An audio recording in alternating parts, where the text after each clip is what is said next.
originally from New York, I think, but now living in Baltimore. LA and Baltimore. That's right. And Reggie has actually made a career out of acting and getting paid for it. So he is not a wannabe. I've seen him perform. He's terrific in a couple of shows.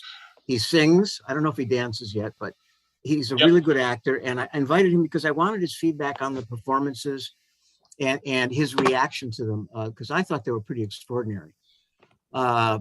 So let's get started. Why did I program this? Well, I had a feeling people would like it. But this is like, it's a film about testing yourself. And here's this guy who's released on prison from parole after 8 years in the slammer. And he's determined to like do the right thing for himself. And this film really is like the other side of Do the Right Thing in some ways. I don't want to compare it entirely to Spike Lee's film, which we saw a year ago or so. But where I think the filmmakers brought their authenticity to this is in the first half hour, everything from his past, whether it's an actual occurrence, a person, or a new thing that happens to him, comes back to haunt him and entice him and remind him of his gang life. And he's pretty good at resisting it. But I was remarking how incredibly adept every one of the little scenes were for the first 35 minutes, where they're all tests. And one test I want to say is really terrific because he takes offense the first time he sees Maddie. Of course, she throws food at him. But the second time she lets him in and she gives her food to her grandson. And Elle is outraged about it, you know, because she's breaking the rules, because he wants to do the right thing and he doesn't want to violate his parole. Not that that would violate his parole, but he has a new take on life and how he wants to relate and how he thinks other people should relate. So it resonates for the rest of the picture. I didn't notice this the first time I saw it, but it's really there. And if you look at all those scenes closely, each has an effect on the rest of the film. So I really admired it for its storytelling and its structure, plus the performances were terrific. So I'd like to chime in with your reactions to it. You can keep them general or specific, but remember we start at the front of the film and we work our way to the end, which in this case is very important. Of course, the front of the film is the end. You didn't know that. I bet most of us forgot about the beginning when we saw the end, and then we said, oh, we were here before. Now I get it. It's a common thing. I know I used that device in After the Rain, which is a film I made, which we saw about 2 years ago. And it's a charming thing because the film itself changes you so that you see that last scene the first scene differently when it's repeated at the end, because you know so much more about how that character got there or how those characters got there. So this is a small film, yet there are those who love it. As I said, I hope some of those people are among you. And it's all about your reactions tonight, because I think the film is pretty self-explanatory. So anybody want to chime in with their reactions? I think Susie has her hand up. Susie, unmute yourself, please. You're still muted. Mute. There Am you I go. unmuted? Yes. All right. Applause to you, Jim, for choosing the movie. In 100 years, I would have never chosen this movie, nor if I saw the first 5 minutes of it. I really don't think I would have stayed with it. I was truly moved by every speck of the movie. I have the biggest crush on Mr. L. I think he's the best actor. I think he's adorable. I loved the way he played the part. I absolutely loved it. And again, thank you for selecting it. It's something I wouldn't have seen on my own. You know, when I first saw it, I thought, why did he underplay it so much? And in subsequent viewings, I'm realizing that's just who he is. And he's stuck in new places all the time. And he played that great. And look at how such a low-key human being could be such a winner. I mean, it was just amazing. He didn't have to brag about himself. He was who he was. But one thing someone needs to tell me during our discussion. I don't know what he went to prison for, except that he said he did a dumb thing. Well, he was a gang member. Maybe you missed it when the young gangbangers drive by and they stop him on the street. And he says, "You should ask around about me because Right. I used to set the rules But and the numbers that are assigned to a new gang member, how many people you have to hurt. I got all that, but why would that make you go to prison? Well, because he got caught being a gang member and probably assigning murders to people and maybe killed some people himself. Okay. So he was very high up in the hierarchy of the local gang. So he knows it very well. And that's why he can't walk down the street without sensing, oh, shit, this is the life I left. Okay. He can't get away from it. Thank you. So Frank or Yvette, and then Arlene. You're muted, Frank. Looking for that lower left microphone. Lower left corner, Frank. There you go. Got it. Okay. You know, one of the things that I thought when I was watching the movie, by the way, I enjoyed the movie. I thought it was a very good choice. And I kind of agree with Suzanne that I probably, if I had turned it on, I might have turned it off, but I'm not sure. But it was an excellent movie. But anyhow, my point was he was almost too good. I felt that he really was. He was amazingly good, and it just seems it's too much of a switch for me. She's talking about the character, not the acting, Yeah. which was excellent, of course. Yeah. Well, same. Excuse me, if you spent 8 years in prison, you might come out a changed person. Maybe almost, too much so in the other direction. I almost feel that yes, that's true. The revolving wheel of winding up back in prison. The easy thing would be to fall into the gang again, but I think a sequel to this, I would be very interested in the process that occurred in prison, which changed him from a gangbanger into this pure, almost saint kind of guy. That's a miracle.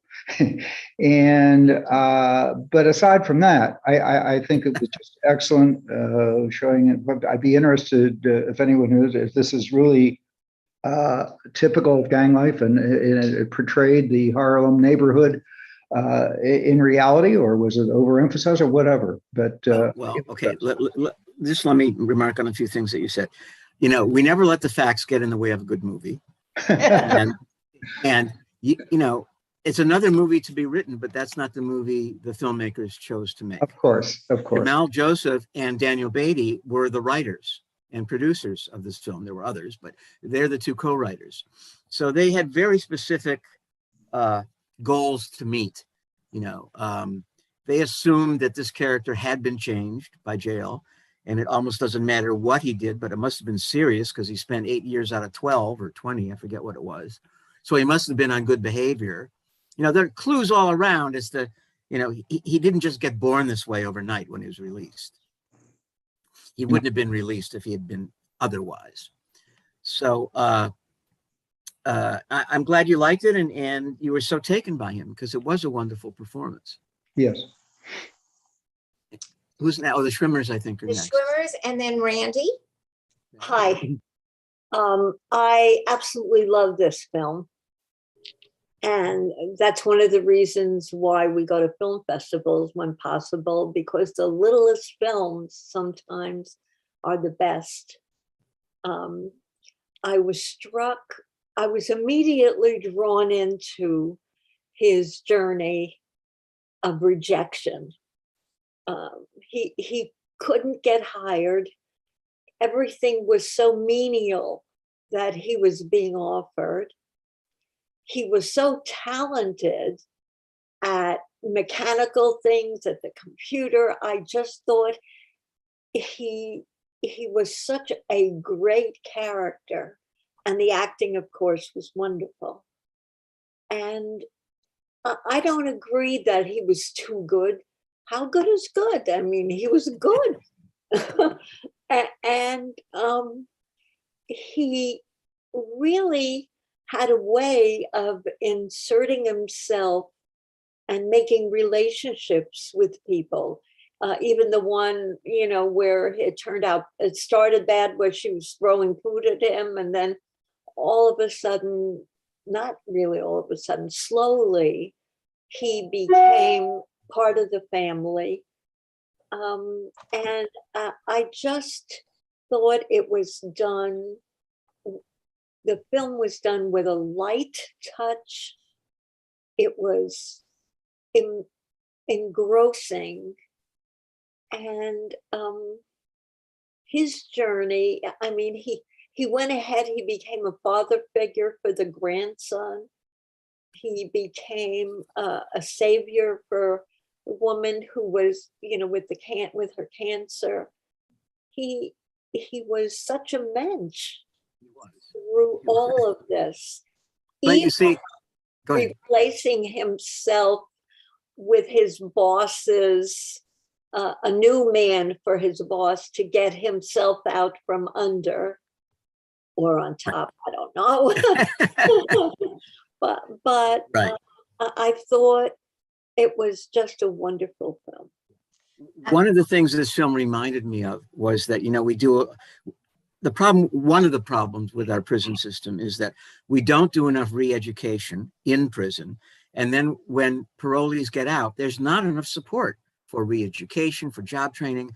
They're left too much on their own. And it's really unfair, especially for a guy like him who he's ready, but the world doesn't care enough about him. There's too much bias in the commercial workplace. There aren't enough policy or programs, government-based, to support him and let him thrive. So it indirectly points that up. Who's next? I'm going to call on some people. I just wanted to comment to add to what Arlene was saying. I don't think that he was changed, that he came out necessarily a changed man in prison so that he became this perfect guy. When he got out, he wanted to stay out. He didn't want to go back in, and he was working very hard not to do that. He wasn't the changed man he became throughout the process and throughout the movie. That was a slower process. At first he was just trying to stay out, and eventually he transformed himself. There's a lot of people who want to comment. Randy is next, and then Susie. Susie's already spoken up, so okay. Let's call. So Risa, Ross, Randy. and then Susie. So Randy, your turn. Okay, yes. I like the movie very much, but for me, I saw him initially as being, this is just that whole environment where people really had they seemed a great deal of, say, powerlessness, and just being in that environment. They're just being, they're forced to move in directions where they had to maneuver, and try to stay out of trouble, and say, or else in this case, not be violated, which can be very, very bad. But I just saw that him, trying to, use his skills that he had and just try to work through that powerlessness, and he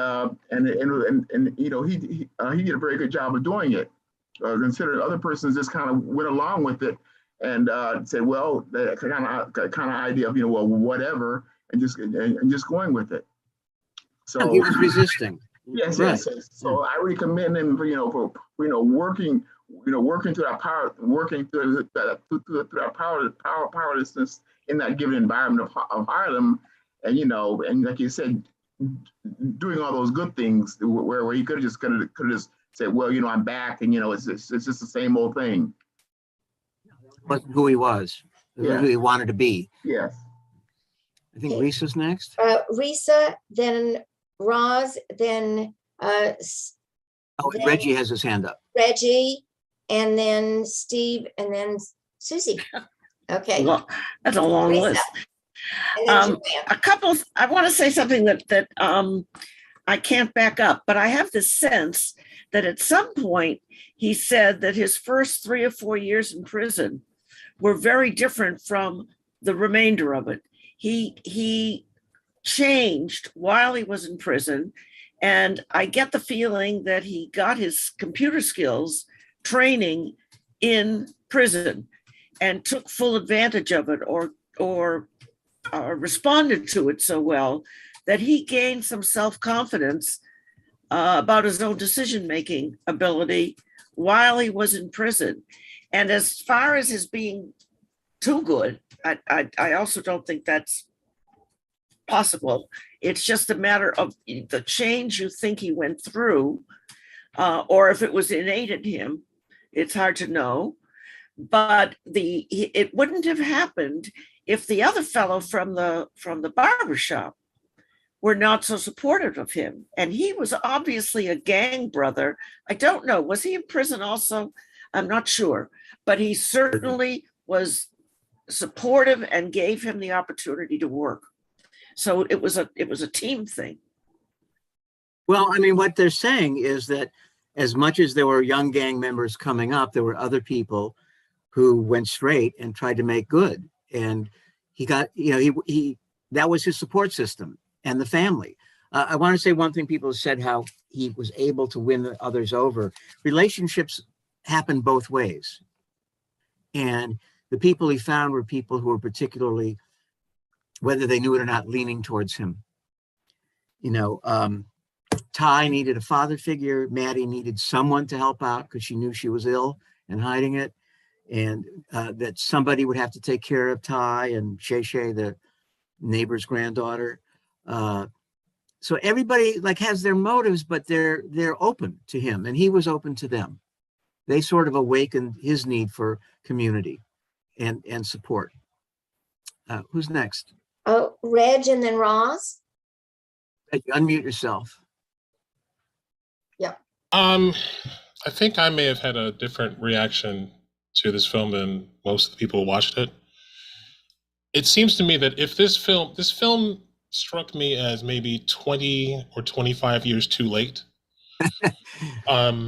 because I have a brother who is very much like Elle. My brother is an intelligent man. He has a number of skills, a supportive family. He has a network of friends, and wound up in prison and was sentenced to 20 years and did 12 years of that. He was facing double life and only received a reduced sentence because he helped the victim of the crime and she testified on his behalf. My cousin Bruce, who participated in the crime, is still serving 165 years. So my brother is an example of the kind of person who would wind up in prison, get out, and then take advantage of the opportunities that he had all along. What I saw I saw there was an attempt by the filmmaker to craft a certain kind of person, and I don't know, it just struck me that Elle is a combination of a few different characters, not all of them congruent. That the kind of person who would be an upper echelon gang member is not necessarily also the kind of person who would be so concerned about turning his life around and being a mentor, at least not in the time frame that we're given. And again, as you said, can't let the facts get in the way of a good story, but it was difficult for me to bring all of those elements together into one congruent character. And that was a challenge for me throughout the film. I understand that. Let's come back and you can talk about authenticity of performances later. Thank you. Roz. Roz. Gary. Gary. I want to thank you, Jim, also for picking this film. It was a wonderful, wonderful movie. I thought the realistic problems that a ex-felon has in returning to the community were very well depicted. I think his relationship with Maddie was very critical when she said to him, "Because you're here." And that meant to him, that allowed him to embrace his presence as being responsible for Ty and being willing to go back to prison, even though he never wanted to, because he was fully embracing the idea that he was there, he was here, as Maddie said, for a purpose, for a reason. The one of the things that was left unfinished for me was Maddie's advice to him about the ex-girlfriend when she says to him, you either have to let go or go forward and get her. And that was just, dropped. We never got back to that. That was, the film is like a 98 minutes long, which is very disciplined. And even if they shot that, I suspect that they probably dropped it because it was a distraction. We're left with, he goes back one time to see her and he doesn't have the strength to approach her. So that kind of closes that door. But I want to go back to something maybe Roz had said, or Jerry, it's what you had just said about how when Maddie says you're here, that's why. There's an earlier moment. Can anybody remember a moment when Daniel sort of declares himself part of this trio? He's fixing her computer, preparing for a class, and he sees the doctor sent the message, and then he calls. And why did they give you my information? He said, because I said I'm your son. Right. So in a way, that's a declaration. He doesn't mean it, but he's saying, you mean so much to me. I lied to them because I knew that's the only way I could find out about you because I care so much about you. So that's his acknowledgement of the two-way street of a relationship. I thought that was a very nice touch. I just and earlier in the film, even so, he's beginning to acknowledge that he's part of a new family. I think that the words "because you're here," being present, is just one of the most powerful phrases of the movie, and that one can have, just to be present to somebody else's, to the experience of others, and to say, I am here for you. It's a particularly Jewish concept, and it's clearly particularly so in other cultures as well, to state, I am here. When we visit some bereaved person because they've lost a relative, you don't really have to do or say anything. You just have to be there with them. And that says, volumes about your connection to them, and you just allow them to process whatever they're feeling in their own way. And things flow. It's when I realized that it became a lot easier to make those calls on people. All right, Steve or Mona, I don't know which of you, and then Joanne. Yes.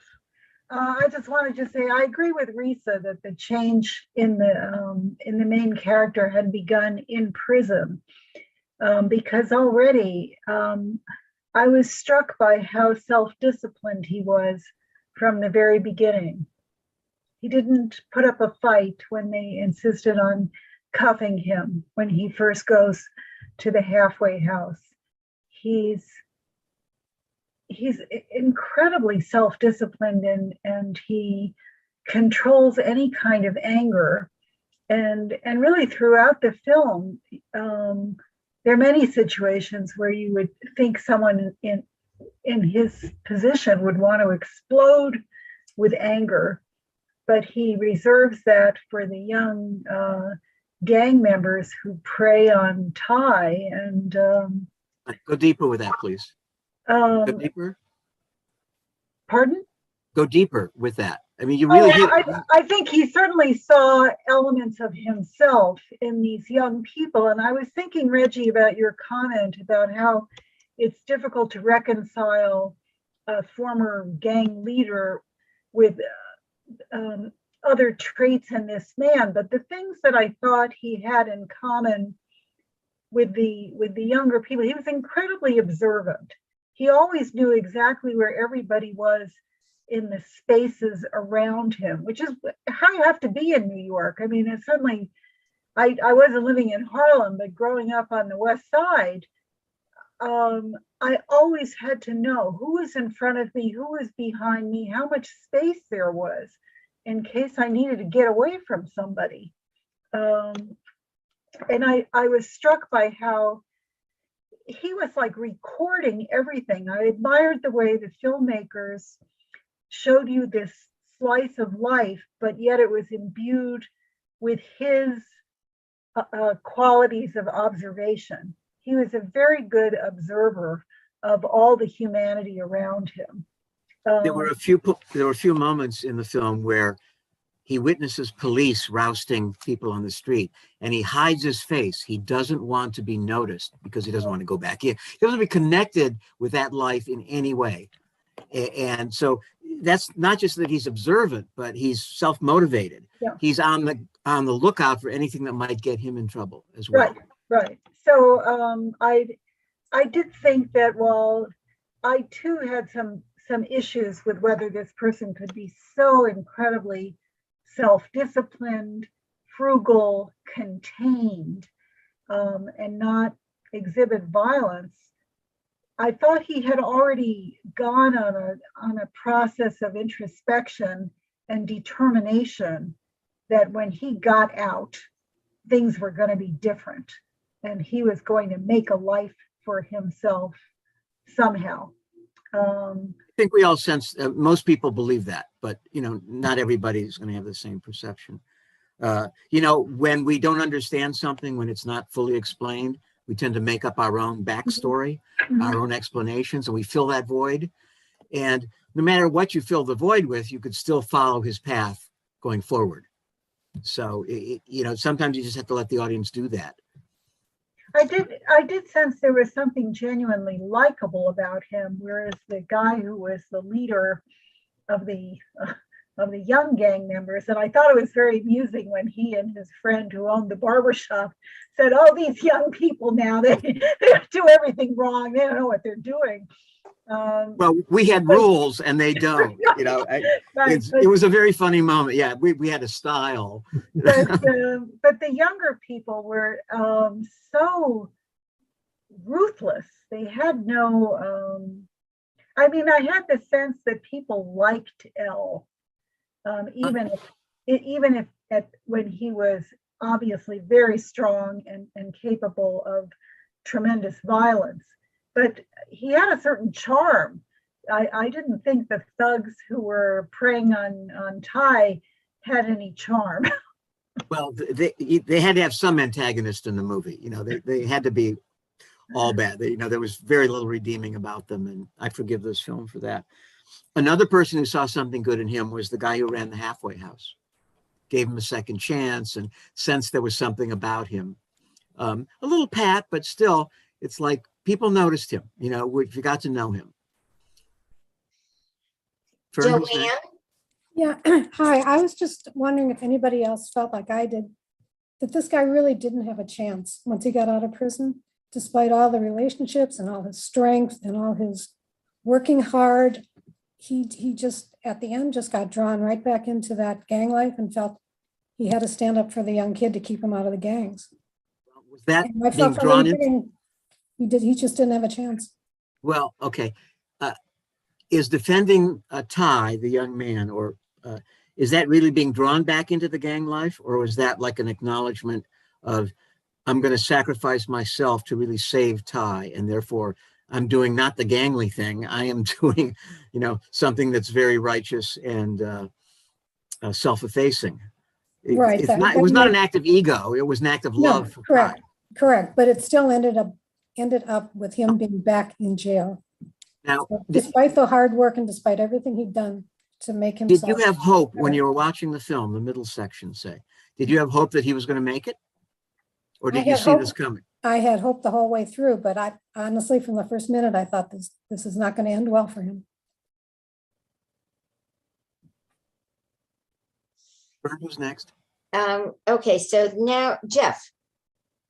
I think Steve Greenberg had something, and then we have repeaters coming up.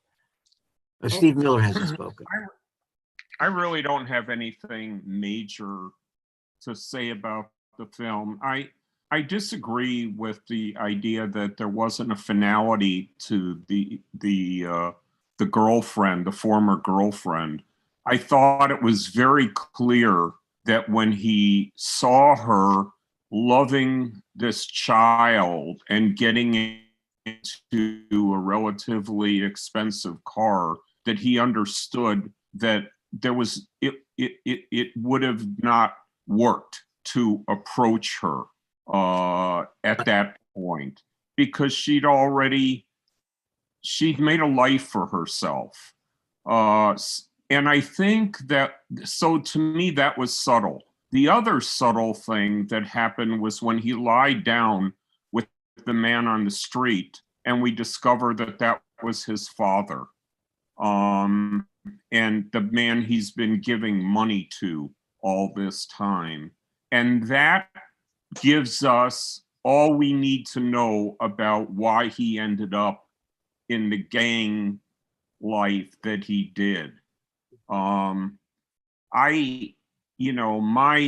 My take of the film was one of just utter sadness. This was, I agree that there is a hopelessness to this film, that even somebody who is this good is incapable of, given all of the strikes against him, is incapable of really getting out of this situation. And that's the hopelessness to me of the film. You know, is it hopeless because gang life still exists, or is it hopeful? It's hopeless because of the nature of our society. Yes, and okay. Treatment of the Harlem area, as well as the prisoners, and the racism. That to me is the hopelessness of the film. Okay, so Natalie, haven't spoken. hold on. We'll have Steve Miller, and then Natalie, and then we have some people, and then Carol, and then there's some people who've spoken. I'll call on after those who haven't. I don't think there was hopelessness. I think he wanted to end a cycle and make good of a life that had been ruined. And he was willing to sacrifice his life for this young child to end it. And he thought that was the best he could do with his life. He can't hide forever. This whole process had ruined him. He was going to save someone and hope that could kind of end this cycle. And I think that in his mind, that was hopeful, not hopeless. His life already was nothing, and he's always looking over his shoulder. He can't seem, he couldn't defend himself because no one would believe him. And this was the only way forward. And if he could save a soul and maybe start to end this, that would be Redemption. his valiant effort at progress. I think you're right, Steve. I don't disagree with it, but there's a certain amount. This is the kind of person he wanted to be, without, he did it to save the boy, period. And he didn't say, oh, I'm going to save myself by saving the boy. It was more instinctive and fundamental to who he was at this time. We all felt it was an organic thing he had to do because there was no choice for the boy. He could have ignored the kid and let him go, but that's not who he was. Sorry to slice the onion that thin, but I think it's really the filmmaker's intention. Who else? Natalie, and then Carol.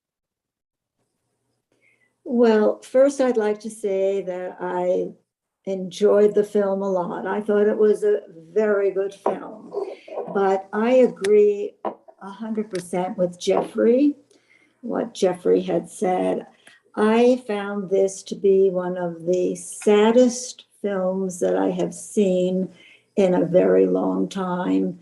And I think the underlying current of the main thing for me was that unless you have a protective parent or someone who is going to take care of you as a young boy or girl and living in that kind of neighborhood, you do not have a prayer.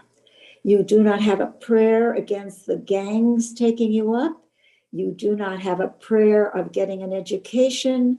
You do not have a prayer of getting out of the whole system. And the grandmother, for example, she was a con artist in her own way. She had figured out how to get this food when she really was paying $300 for a television set. And she wanted to learn, the computer. And what did she want to do on the computer? She wanted to buy things on the computer. And here she is pretending that she needs food every week. That's how this whole thing started. Well, but And wait a second. The money she set aside was almost a religious sacrifice for her. It wasn't for her to use for herself. It was for the boy and for the neighbor's granddaughter. So I don't blame her for not using the cash she had. It's like I didn't see it that way at all. I'm Okay. sorry, Jim. Why was she paying $300? Where was she getting that to pay for the computer, to buy things for Well, herself? like I said, don't let the fact. I'm sorry the facts got in the way, but obviously she's on some kind of public support, and I don't say that pejoratively. She had some resources, and look, her son loved the computer and wanted to get a better one, or one for herself that could connect. Maybe that was just a Game Boy type setup and it couldn't connect with the outside world, and she wanted to. It's like the details aren't important. Who are these people? And you're going to judge them on their actions or on their bank accounts. Well, after a certain point, you just have to say, the filmmakers want me to believe this about her. And if you can't, they failed. But if you can just give yourself a little leeway to believe, then the film opens up for you. I think whoever produced this film had a lot more to say about survival, and that people survive in different ways. And sometimes they don't do ethical things. And Right. sometimes they, like I'm the sure. way she decided to kill herself. I thought that was a good thing also. And so that's my opinion. And to me, that what the film meant really was, it's very hard, it's impossible almost to get out of that kind of situation, living in those neighborhoods, unless you have a protective person who's going to take care of you, which turned out to be this prisoner, the guy who then ends up giving his life back for the boy. Right. Remember, he didn't have a father who supported him at all. So this was his chance to be a father to Ty. So in a way, it's sort of repairing his own life by being good to somebody else. Isn't Natalie raising a question? I'm raising a different, that exists in the movie, which is how are some people resilient in the face of, and Reggie raised it too. I mean, is it reasonable to think that he would be this resilient or not? And some people in terrible situations are extraordinarily resilient, and most people aren't. And there's a whole science of why that is. But I think they were showing somebody who was in fact extraordinarily resilient. Carol? You're off. I think the last couple of speakers really have said what I've wanted to say, but I think the juxtaposition of him going to his father and saying fathers aren't supposed to act the way that you have acted, and yet he was still loyal enough to continue to give money to his father, and then in the end mentoring this young man and realizing that the future is with the youth. It wasn't with him. He wasn't self-righteous, and he really, maybe that's this social action part of me, that it is the optimist that said that we really can make a difference, one person and another person. And he realized that this kid had possibilities, especially when you think about the scene when they're sitting on the corner and he's saying, who do you imagine you are in, and who are those people walking into the office? And he gave this kid a vision of how he could succeed outside of his own environment. I really thought that was pretty special. ultimately optimistic, even though he ends up, probably back in prison. We don't know exactly what's going to happen, but I thought that the message was a good message and a positive message ultimately for society, not for necessarily the individual. Okay, so now we have anybody who hasn't spoken? Okay, so those who have in order, Susie, Frank, Risa, and Roz. So you're first. Susie. Unmute. Okay, am I unmuted? Yes. All right, all of you, from what I'm hearing, are assuming that my future boyfriend, L, is going back to prison. We didn't see him go back to prison. He was sitting on the bench waiting for the policeman to handcuff him. Did anybody see him go back to prison? No, Susie, he got into a fight with people. He's on parole. He's he's wounded himself. There are witnesses.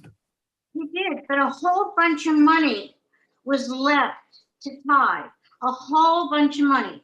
I mean, my mind is going in the direction that maybe he'll get a fine lawyer and be able to stop laughing, Reese. That's the sequel, Susie, and you're not allowed to write it during this discussion. He is his intentions were too good. I would have beaten those kids up also for being so rotten.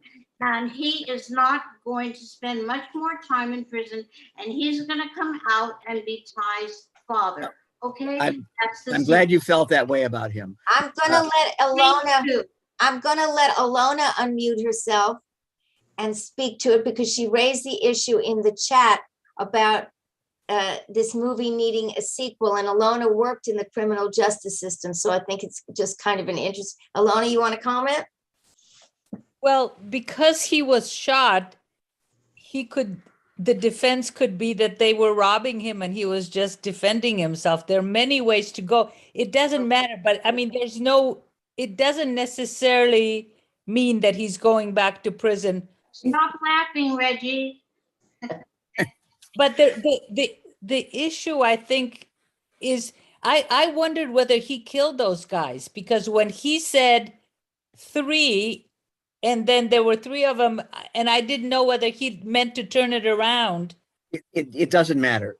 It really doesn't matter. The point is, he's done something that may land him back in jail. It's a self-sacrifice to save the boy.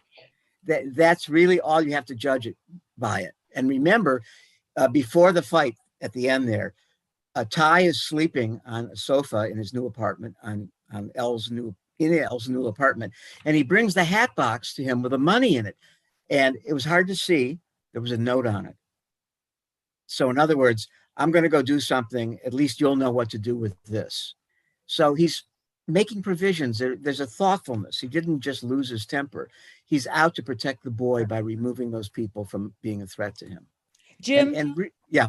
I think it'd be really nice if I looked up the writer and the director. Yes. And I think it makes a difference in how you see this movie if you know more about the writer and the director. I think if people didn't look him up, this would be that's fine that you did, and you can share at the end of the evening, you can share that with us. But the point is, we judge the movie on its own merits, and we try not to bring too much of our own biases into it, and just say, what did they accomplish as filmmakers? How did we see? This is how I teach. It's not what the filmmaker intended. It's what we saw. And part of our discussion is processing our own feelings and our own takeaways from the film. Right. And that's where we begin to see deeper into it. So let's go back to that, Ilona. I don't know what you found. I know I met the director, who's a very sweet guy, and had a brief conversation with him at the premiere. Daniel Beatty wasn't there. And that, we can go beyond that, but let's move on and we'll come back to that point, Ilona, if you don't mind. Okay, so next we have Frank, Risa, Roz. It's really Yvette. It's not Frank, it's Yvette. Something that we haven't touched on at all, and that's been sitting in my mind is the sex with his boss, and how that plays into things, and how he obviously seemed very, very scared. Was this going to put him back in prison? Is this rape? What is it? And he goes ahead, but I'm just wondering if I thought it was when he was doing it, I thought to myself, boy, you're asking for problems. And He had a problem with this. but he obviously It was a very clever solution to his friend's name was Jomo, Was a standing great- for, and what a great, he just found a better substitute for himself. So he'd be off the hook. Yeah. He didn't want to be under her thumb. You know, she began to manipulate him at work and made him very uncomfortable. He didn't want to feel like he was a slave to her dominance, you know, and I thought it was very creative on his part to give her a new boy toy. Huh. Okay, so you thought it was a boy toy. Jomo was a boy toy to Yolanda. Yeah. Yeah. It was a distraction, so she would literally lay off Elle. Well, it shows how trapped he was. He wanted to be strict, but yet she had all this power with him over the job, and as she points out, she could give him back to jail items or whatever in his work. She really had him, and as you said, it was a very creative solution. But he was really in an impossible situation. Yeah, and it's an example how when you're a pro-Lee, people can manipulate you based upon your needs to remain innocent. They can blame something on you, so you're vulnerable to their control. Jim, I want to ask you. You said, well, you got to suspend belief, whatever, and the writers wanted you to do this or that. But then the other thing you've said is you got to bring yourself from what you see in the movie. Up to a point. Up to a point. Sure, where your balance is, you know, you stated, well, that's what the writers intended, but other times you say we should bring ourselves and what we get out of it. We should always bring ourselves to it, because you see, from these differences within the group, there's learning that takes place. We learn, oh, somebody else saw that a different way. Yes. So it's not only humbling, it's like, oh, maybe I should look at it in a different way.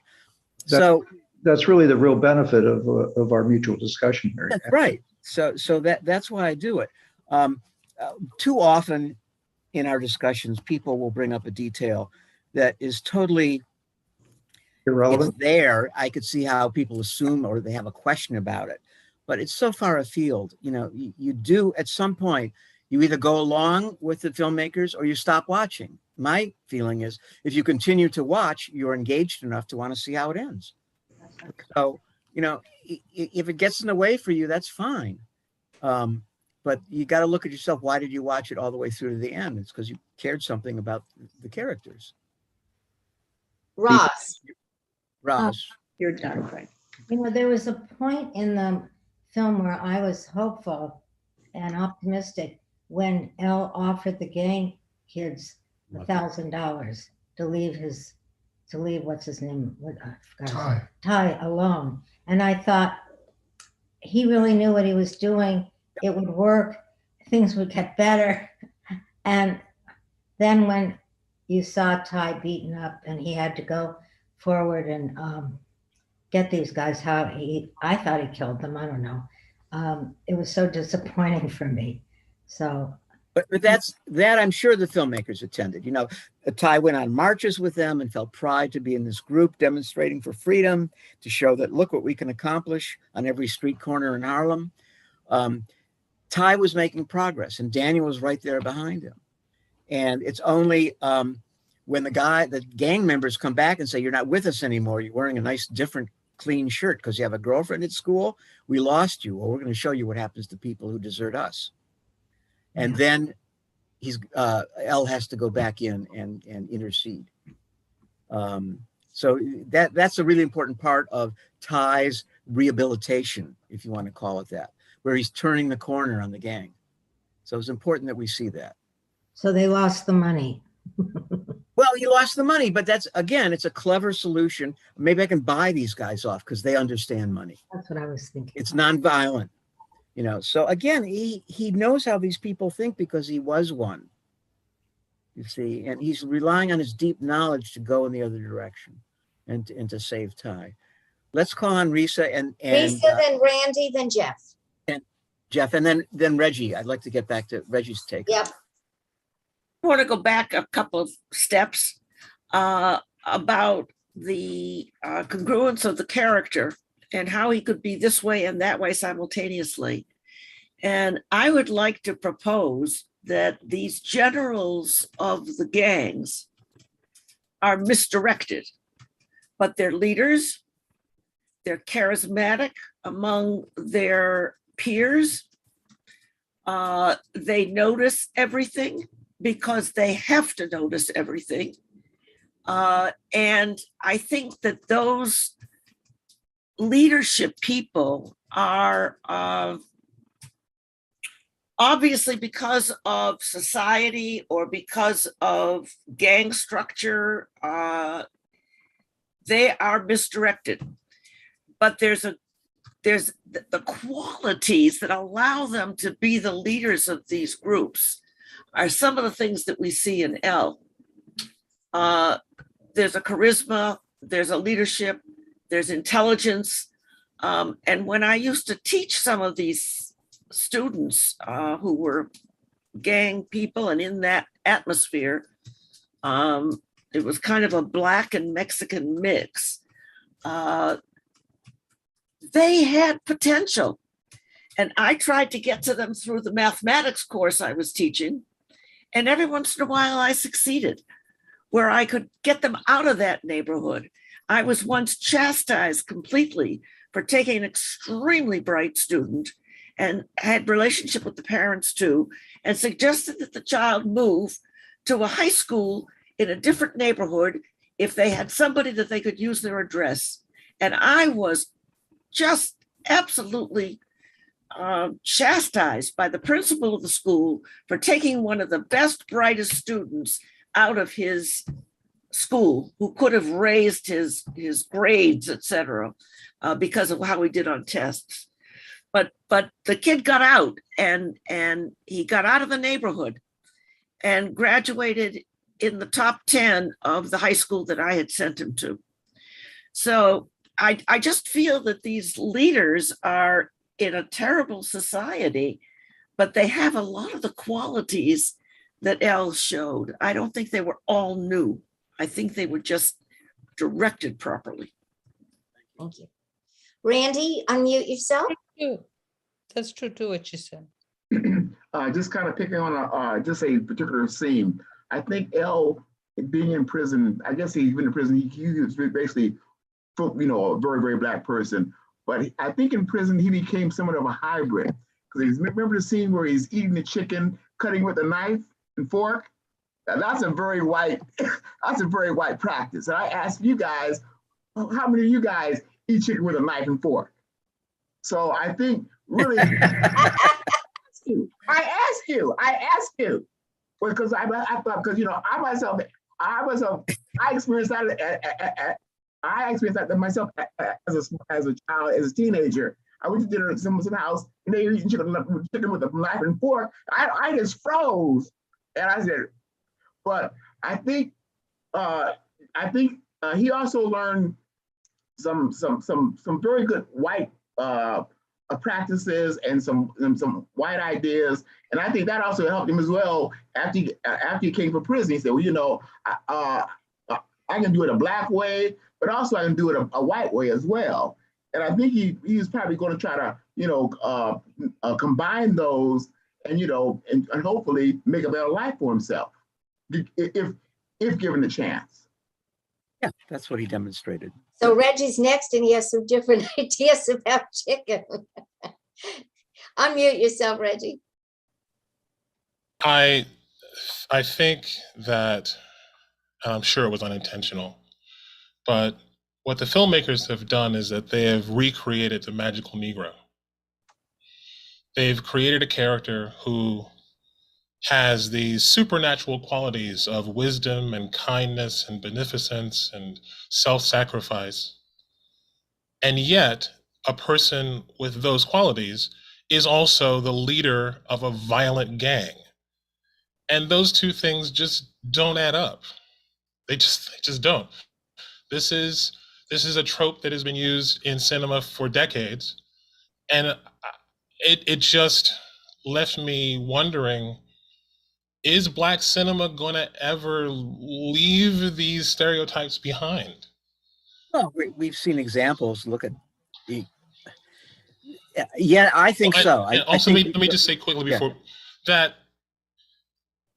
what we're talking, L for me, if L was, and I'll use some technical gang terminology, if L was an affiliate of the gang, then this story would make a lot more sense. The leaders of violent gangs are people you'll never meet. If you are a solid citizen, you will never run into these people because they don't go to school. They don't go to class. The people who lead gangs are there because they are the most violent or because they earn the most money. And yeah, that can seem to be equivalent to charisma and leadership quality, but it's a leadership quality in an alternate universe. You know, there's a young man named Robert Sandifer. Well, he's no longer with us, but Robert Sandifer was a Chicago gang member and had committed his first murder at 9.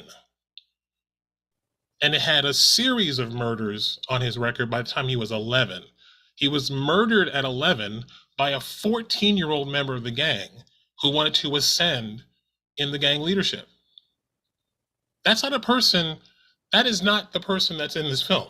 So if L had been an affiliate of the gang, because that's what happens. I'm from Baltimore, so I knew gang members. I wasn't in the gang, but I knew who they were. And they didn't welcome me into their circle because they could see that I had qualities that were inconsistent with gang life. I would see them, I'd wave to them, you know, we would occasionally talk, but there was a part of their life that was walled off to me, and vice versa. There was a part of my life that was walled off to them. For him to be a gang leader is just incongruent with the rest of his character. Except that it's something to consider. Steve, You know, the filmmakers were black, Mhm. Daniel and Jamal, and longtime New York residents. Mhm. So they know life in Harlem. And you know, Sure. I think the few documentary images we saw in the beginning, especially glimpses of life in Harlem, to me, they felt authentic, but maybe it's because I've just seen too many movies about Harlem or New York. Yeah. I don't know what real Harlem is because I've been there, but I've not spent much time there. Real Harlem is middle class, just like Yeah. real Baltimore is middle class, and it contains elements of real danger and real crime. But the average citizen in Baltimore, like the average citizen in Harlem or the average citizen in Compton, is just a law-abiding, hardworking citizen who also doesn't understand the criminal mind at all and wonders why these people act the way they do.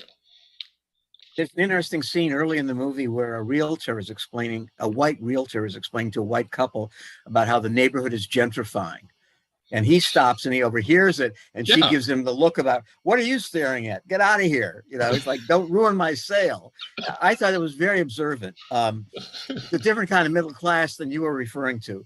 But yes, or look at Passing, you know, the recent movie that got so much notice, Yeah. where these are unusual portrayals for Black women.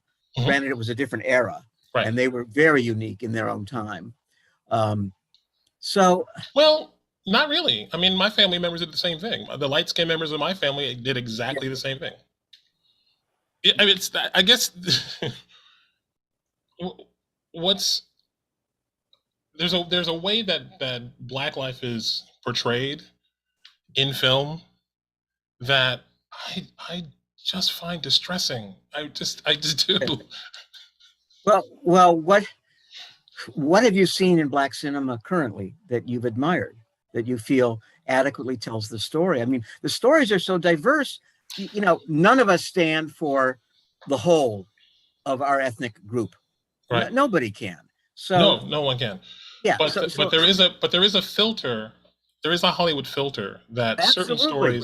certain stories are certainly more in line with in line with expectations from the past. I mean, the canon of Black film is sort of limited to a couple of lanes. You're either the thug or you're the magical. It's the Bagger Vance Green Mile lane where you get to Right. have magical powers. But you can't speak English. I mean, L has a combination of attributes that, for me, could not exist in one person. It just, and again, if one small change, if he had been an affiliate of the gang, that would have changed so many things, because he is looked at as a leader in the gang, and a person like L could not be the leader of a gang. So as an affiliate, he would have been more on the fence, and Yes. therefore he could have tilted either way once he got out of jail. He would have gone both ways. He would have had a job, but he would have hung out on the corner.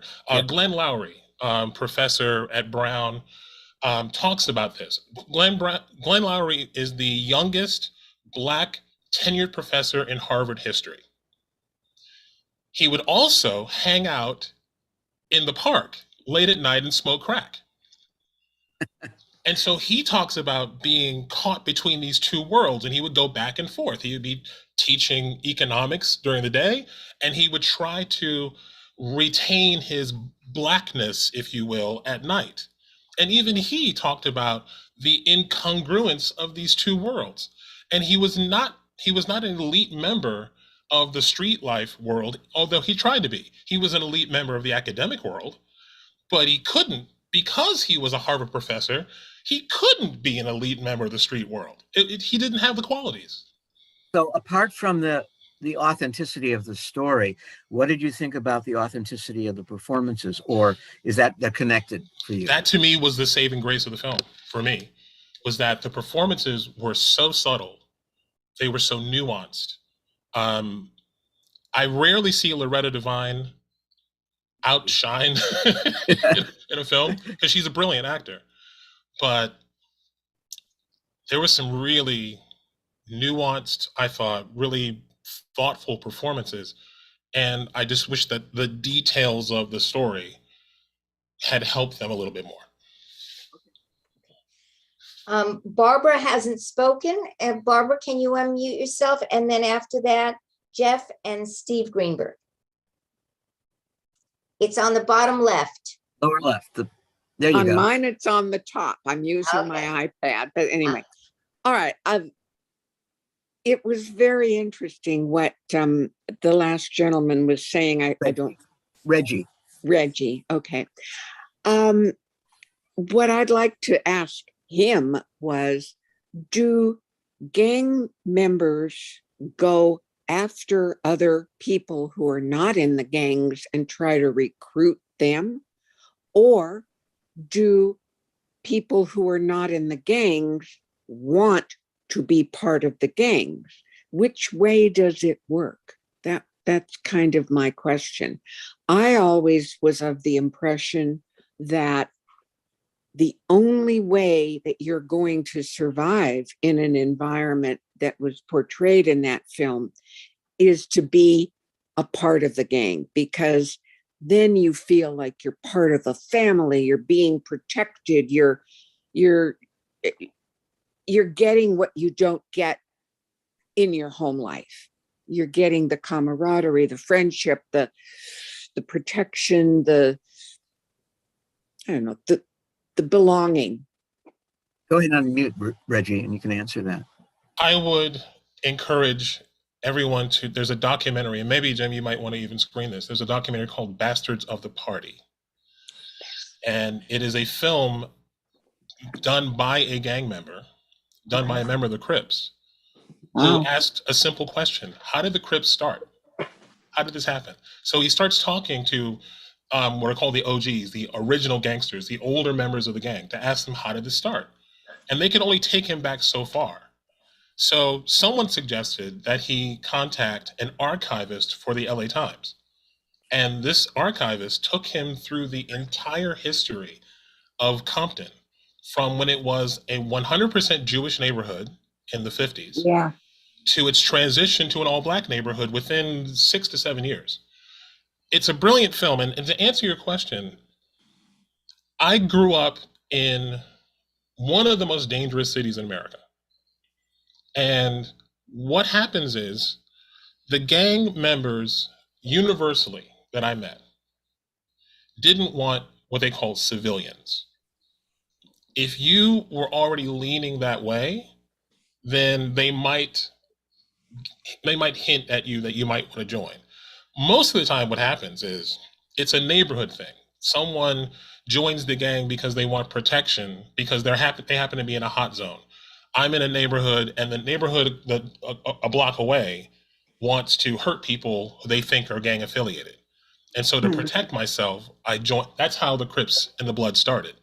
It was a group of blacks in Compton who were protecting themselves from a group called the Spook Hunters. So one thing that the gangs are consistent with is that if they see someone who has potential to be something other than a gang member, they tend to shun that person. A, because their life doesn't match theirs, but B, as a protective measure.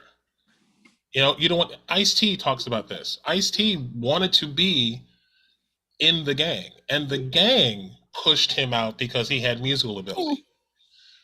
So someone like L would have been pushed away by the hardcore gang members. He would have been welcomed by what are called the affiliates. Ice-T was an affiliate because he could make money, because he had a certain charm about him. He could get women.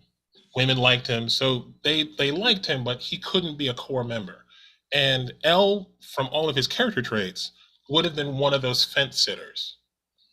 He knows the gang members. He knows those guys. He knows what they do. He occasionally hangs around them, but he's not one of them. Thank you for that. And can you tell me one more time the name of that documentary? Oh, wait, you're muted. Bastards of the Party. Bastards of the Party. Bastards of the Party. Originally produced by HBO.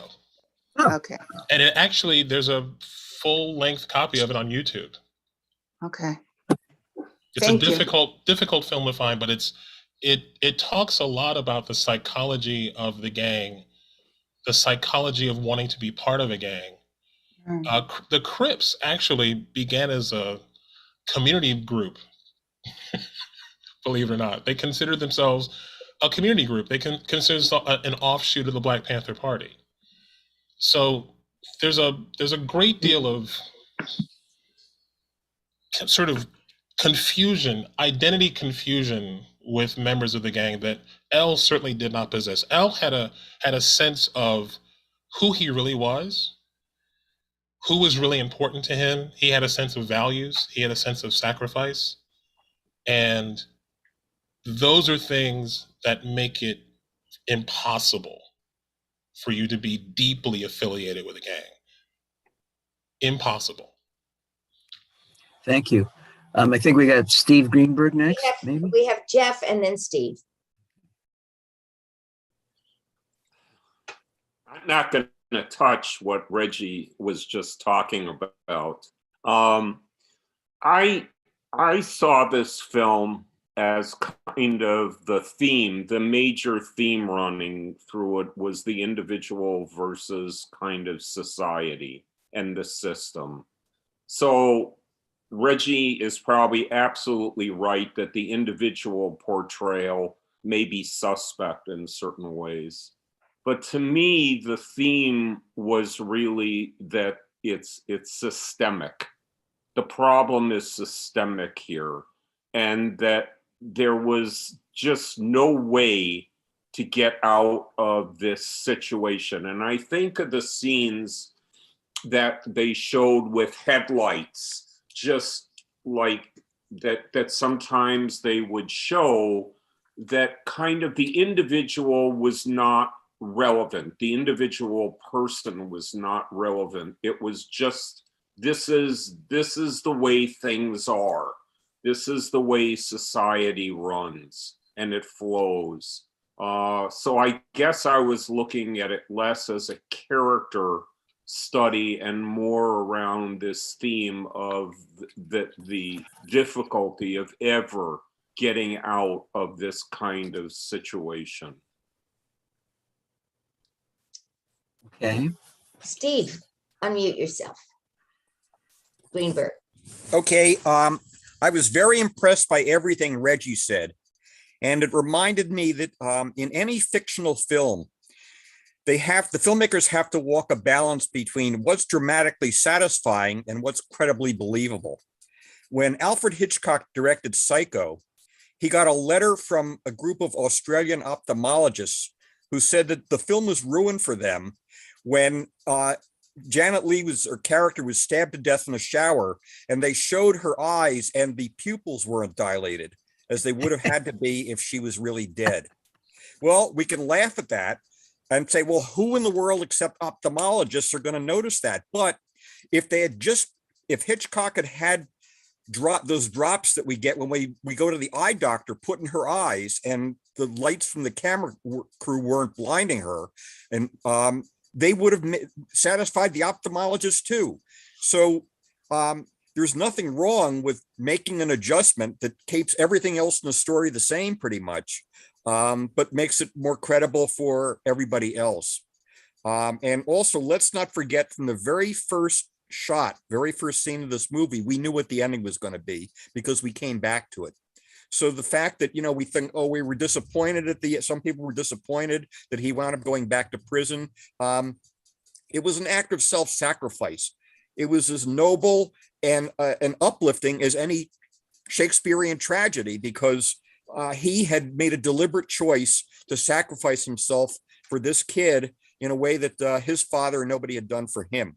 And just in terms of acting, I couldn't believe, I don't know the name of the young actor who played Ty, but his last name is Diop. His face was so different in the beginning than from that last scene somebody mentioned where he was talking about what he was going to be and who other people were. It's a little bit like in Annie Hall when Woody Allen and Ed Keaton were saying, oh, there's the winner of the Truman Capote lookalike contest. They were like making comments on people on the way they appeared passing by. So, but it was just a remarkable piece of acting. I don't know how he did it. The same character, the same actor did that, and he looked like a completely different person.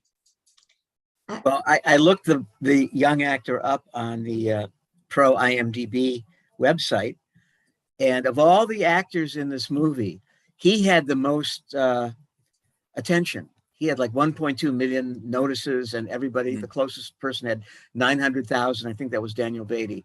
So he's gone on to have a career as a young. He was, maybe it was 16 or 17 then, and that was 6 years ago. And we don't know what's happened to him, but obviously he's gone on to do something, unless it was just, the movie hasn't been on Amazon Prime that long either. I tried to find it some time ago to program for this group, and it just was not available. So, Jim, as long as we're talking about the making of the movie, do you want to address Alona's comments or questions? Alona, what did you want to add to it? Unmute yourself, Alona. Well, what I read about the director and the writer is that he was a member of the Black Panthers and he spent time in prison. So he became a professor. So this is somebody who espoused a violent philosophy and a way of pursuing justice, obviously a very passionate person. And he became a professor and a movie maker. So I think he understands that it's possible to change your mind about how to live your life and what's important. I'm sure he does and still does. But everybody, when you get that camera in your hand and the title of director after your name, you can romanticize a little bit. You can drift from reality. I don't know. You'd have to talk to him and get to know him and the extent of his gang affiliations to No, I don't think he wasn't a gang member. He was in the Black Panthers and the Liberation Army, I think. Oh, the Symbionese Liberation Front? They didn't say that word. They just until we know more facts, we can't really pursue it. But You're right. He was a Black Panther. I remember that now. When I met him, he told me. But you know, all filmmakers need a conscience and somebody else telling them, "Are you sure this is the right thing?" or "Are you sure you want to do this?" And being a professor, it was the first film he ever made. He's been consulting. He's been a consultant on films. He made one documentary. I think we have to allow him the freedom, you know, and just be glad he accomplished what he did. Yeah, the Black Panthers, they recruited people, but I don't want to go there with it because we just don't know enough about his role in it. I just want to comment that it seems to me that like any good movie or literature or thinking, this has two somewhat paradoxical themes that don't necessarily fit closely together. It is both about a very an awful system that it's nearly impossible, if at all, to get out of, and it's very dispiriting. And at the same time, a very life affirming and very really beautiful story about a man who manages to be resilient enough to find a way, even in that dismal circumstances, to rise above it. And I think both of those things can exist at the same time. Okay, thanks. What Go does ahead. the title mean? I'm Well, curious. there's a line in the. Yeah, I know there's a line in it, but how does it tie the entire film together? Well, I tied it together because one, he's saying when you were a gang leader, you laid down the rules, chapter and verse. You knew how we worked because that's what the gang leader says. But before I spotted that line this third time that I've seen it, I was thinking the guy tries to do everything by the book, and reality, acts against him. So chapter and verse, it means like literally, what does the Bible say? So he's trying to live by the book, but the world won't let him because of the draw of the neighborhood. His connections to Maddie and Ty lead him back to the gang life, even though he didn't want it. So that's how I saw it, if that helps. That's what it means. I'd like to say something about this movie. They shot it, and a lot of producers credited with it. And Jonathan Sanger was the producer of Marshall. And I don't know how they found him, but he went and he got quite a bit of money for them to finish the film, or to at least begin production. I think it was partially funded, and he got the other part. And I want you to know that the money came from the Sheinberg family. And Sid Sheinberg was the head of Universal MCA for decades, much beloved, decent man. One of his sons is still in the business. But Jonathan championed small films, as you know, and he got Marshall funded entirely on his own. We all saw Marshall, about Thurgood Marshall and Josh Gad, who played the Jewish attorney who supports him in this trial. This is Jonathan's way of doing the right thing now, after Vanilla Sky and other films that he may not be as proud of. But I think it's very interesting that this was a team effort, but the actual production really was an all-Black crew and cast. Jonathan was just carried a great idea across the street to people who had resources because Jonathan believed in it. I wanted him to get that credit because we met him. Well, I guess he came to the temple once to talk about Marshall. When we showed Marshall, that was in the chapel at the old University Synagogue. Are there any final comments? I don't have anything more to say. I think this was a great discussion. And thanks to everybody who chimed in with alternate opinions and informed us. That's why we do this. Any more comments? Fern, do you have anything? No, I think we'll find out what's happening next, if you know, or when we're meeting. I knew you'd say that. That's why I called on you, and I don't have an answer. I've been very busy, and I'm a little behind. And Janice, my wife, said, "Oh, just show this film." I forget what she even said I don't want to show that. That's not a good enough film, but just show it. They'll love it. Oh, it was Licorice Pizza. And I just don't have much to say about it. I said, I lived in LA during the 70s and I lived in Hollywood. So North Hollywood and the Valley was very close. And I was there often. And it was just as boring in real time and just as innocuous then as the film was. So I'm not a fan, but if you guys want to see it and discuss it, we can. So I suppose I peed on that corner of filmdom for you, so you won't ask for it. When is our next meeting? Do you know that? 2 weeks from tonight, the 26th. I promise to come up with something good. I don't know if it'll be in honor of Black History Month. I will try, but I set very high bars, for films because I don't want to waste our time with films. There's nothing to say. And I'm glad we had so much to say about this one. So you'll get an email from me on the next film. I don't know what it's going to be yet, but thank you all for participating. It was a great discussion tonight. Good night, everybody. Thank you. Bye. Thank you. Thank you, Fern. Thank you all. Good night. Thank you. Good night.